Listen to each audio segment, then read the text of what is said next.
Hey everybody, Garrett Grumley here with Duty to Train. I wanted to share with you some of the books that I'm reading so that I can make my course that's coming out in the fall the best possible course it can be. Right now, a lot of people who purchase a pistol for the very first time or they haven't had a lot of training, they think that learning how to shoot a pistol is hard, it's expensive, and it takes a lot of time. And I want to take those three ideas and flip them on their head. And my course is going to make it easy, affordable, and convenient, finally, to learn how to shoot a pistol properly.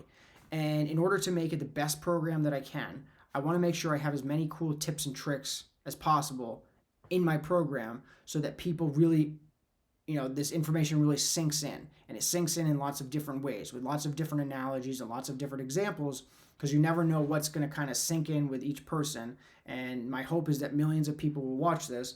And the more little tips and tricks I can put into the video, the more it's going to help different people.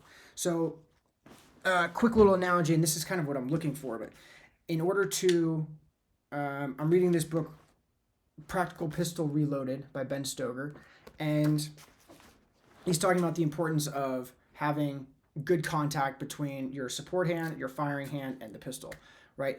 A lot of beginners sometimes will keep their thumb down, and the problem with that is there's a lot of space up here, and it creates space down here, right? If I just get my thumb out of the way right here, tilt my hand forward, you'll kind of see everything just kind of close. Let me just do this real quick. Right, so if I have my thumb down here, there's just a lot of space. But then if I get this thumb out of the way, right? If I just get this thumb out of the way and then tilt this hand forward, you'll see my hand just kind of slide into place, right? Boom. And then I have great contact between the pistol and my hands. And he's talking about that in this book. And he uses a great little analogy, and this is the type of thing I'm looking for in these books. And he says the reason you want as much contact between the gun and your hands, or your hands and the gun, is the same reason that fast cars have wider tires. More contact with the road means more control. That's pretty cool, right? I like that. And I think a lot of other people would like that as well. That's the type of thing where, like, shooting's not complicated. You don't have to overcomplicate it. You don't have to come up with all these crazy things, right? The smartest person in the room can take a complicated idea and dumb it down so that even someone who has no idea what you do, they'll understand what you're doing, right? And so that's what I'm kind of going through all of these books trying to figure out is I know what's in my course. I'm a really good pistol shooter myself. I'm a Marine Corps pistol champion and a Marine Corps pistol team champion. I was one of four, so it wasn't a solo champion, but I have a lot of experience shooting pistols. And so I'm not really looking for like, oh, what should I teach in my course? My course is already written out, but what I want are like tons of tips and tricks that will help people understand and kind of click in different ways all of the information I'm presenting. So I'm reading this one, Practical Pistol Reloaded by Ben Stoeger. I'm reading this other one by Brian Enos, Practical Shooting Beyond Fundamentals. Cool thing about this book, I'll show you real quick, is it's got my brother's notes in it. So this was my brother's book, and if you're seeing this video and you don't know what I'm talking about, my whole company is basically dedicated to my deceased brother. He came up with Duty to Train first. He started his company in Apple Valley, Minnesota, and I started my company after he passed away. And it's basically Duty to Train in lots of different ways is a big tribute to him. Like the color of my logo, like there's tons of different things in Duty to Train that's literally a direct tribute to my brother because he passed away about 10 months ago. But so that's why I just wanted to share that because that's what makes this cool. Is he's no longer alive, but I have his notes on what he thought was the most important parts of this book. The sad part is they only go about halfway because he died before he could finish it. So his notes are not in the end of the book. They're only in the beginning because he couldn't get all the way through because he died. But pretty cool to have his training book and to have his notes. So I have that one. I have another one by Ben Stoeger, which is Breakthrough Marksmanship. It's basically just drills to help you train out bad issues with your shooting techniques. And I haven't actually started it, but that's just, I basically just gave you a synopsis of everything in the back there. So that'll probably go more into my intermediate and advanced courses, I feel like, because The beginner course is more just teaching the fundamentals. The intermediate and advanced are going to be kind of like taking those, applying them, and then advancing and kind of testing yourself and seeing what works and what doesn't. So another one is TAPS, Tactical Application of Practical Shooting. I, you know, maybe just need to give it a little bit more time, but I read about 20 pages. Yeah, and I made some notes on page 18. I'm not sure if I kept going up. Training itis, yeah. So I read around like 22, 23 pages and just wasn't getting as many tips and tricks as the other ones. So I put it down for now. I don't know. That's my honest review of that.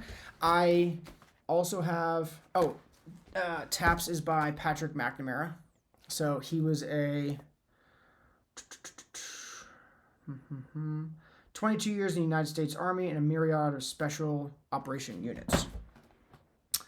Got this one, How to Shoot Like a Navy SEAL. The reason I got this is because my program is going to have a huge emphasis on defensive shooting techniques, because the main reason I want to teach people how to shoot a pistol is, and the reason I'm doing a couple things. I want people to learn how to defend themselves with their pistol. And the reason I'm doing that is, one, because I want to give them that skill set. But two, that's, I think, the main reason that people get a pistol in the first place. Most people don't get a pistol for fun, I don't think. I've asked a lot of people this. I haven't done like tons and tons of market research.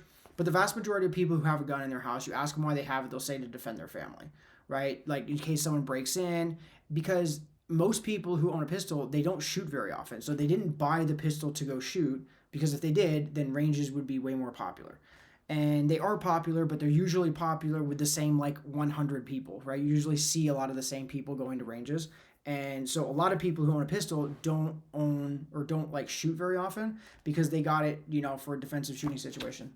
So the reason I'm going to focus on that is, one, because that's the reason that people need it. But two, I just think that's like a better way to train. I don't really see the point personally.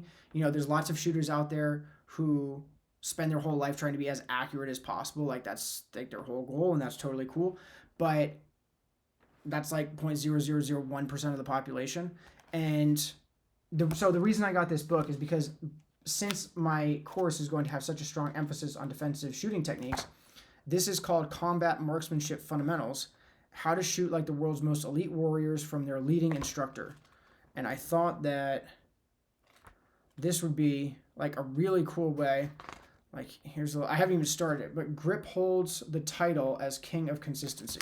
That's something that I read in the other book. Lots of these books basically say the same things in different ways. But the reason I got this book was because I was hoping it would give me some tips on defensive shooting techniques I can apply in my beginner fundamentals course that will allow people to become even better defensive shooters. So that's why I got this book. It's by Chris Sajnog. I'm totally butchering that. Sorry, dude. But he's a Navy SEAL firearms instructor. Legit. And yeah, really looking forward to that. This is actually probably worth a read real quick. Your step-by-step manual, so this is the back. Your step-by-step manual to applying the shooting secrets Navy SEALs use to enter into any high-stress situation with a huge advantage. Cool. This book is the real deal from a great guy. Want to learn? Learn from the best. That teaches the best. Scott McEwen, best-selling author, American Sniper, and Sniper Elite. Another review. Having attended multiple hands-on instructional courses in firearms training, I was impressed with how Chris broke down the fundamentals in a way I'd not seen before. This explanation has really helped me grasp a lot of the why in recognizing my bad habits and working to correct them. Editor-in-Chief, founder of ITS Tactical, Brian Black. Oh, and then this is Chris Sajnog. Sorry, dude. Totally butchering it. Is a retired Navy SEAL, Chief Petty Officer, Master Firearms Instructor, Neural Pathway Training Expert, Public Speaker, and a disabled veteran small business owner. Chris, he's done a couple things in his life. Chris commands an unparalleled level of respect when it comes to firearms and tactical training, for sure. He was hand-selected to develop the curriculum for the U.S. Navy SEAL Sniper Training Program. As a Navy SEAL, he was the senior sniper instructor, a certified master training specialist, an advanced training marksmanship instructor. After retiring from the SEAL teams in 2009, Chris began training civilians and law enforcement officers. He has a passion for finding innovative ways to teach elite level shooting skills as fast as possible to his clients and delivering personalized training online. He's currently Okay, so he's done quite a few things. Okay.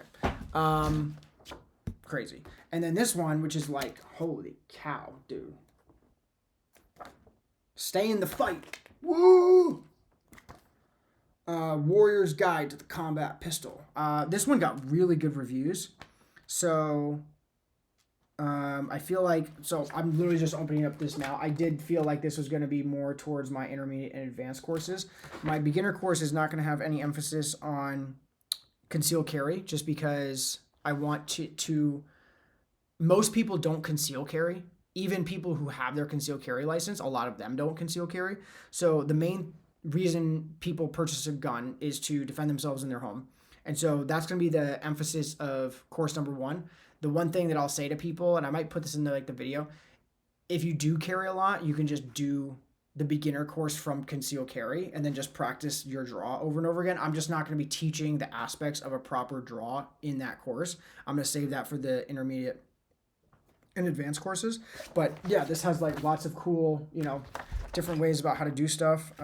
See, the thing about this though is that like when it comes to books, you have to kind of compare this against lots of different ideas because there's so many different ways to do things when it comes to shooting. And so, yeah, I don't know. I don't need to go through this now, but this is the last one. Stay in the Fight by Sergeant Major retired Kyle E. Lamb. This one, I don't know. I'll just read this one too. Drawing on combat experiences from Mogadishu, Somalia to Mosul, Iraq, I want to pass lessons learned to fellow warriors. Common sense and combat proven. These are the criteria for my techniques. This book is intended to enhance your shooting skills and refine the tactical employment of your combat pistol. Military, law enforcement, and civilian alike will find a wealth of information and numerous tools for the tactical toolbox. We also discuss the training mentality and mindset that will help you not only survive your next gunfight, but thrive. So learn, enjoy, and most importantly, stay in the fight. Stay in the fight.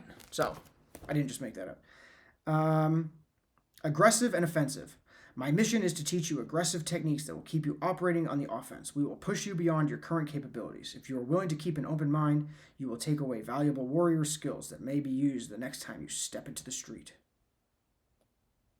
Pretty cool. That's the type of thing, though, I'm going to stay away from. I think that's the type of thing that, like, turns people off from, like, going to classes. I mean, he probably, honestly, he's the type of person I would love to personally learn from. I think going to a course taught by him would be amazing. I'm not making fun of him.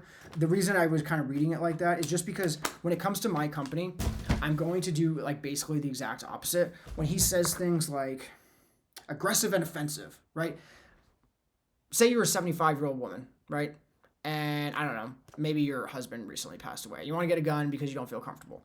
And you go to a class, and maybe he doesn't say this in this class. I'm not hitting on this guy, but I feel like this is the general mentality of like lots of firearms classes is they're like aggressive and offensive. And I guess this does say stay in the fight. Like that's the whole point of the book, so maybe it's a bad example. I'm not trying to like hit on the guy.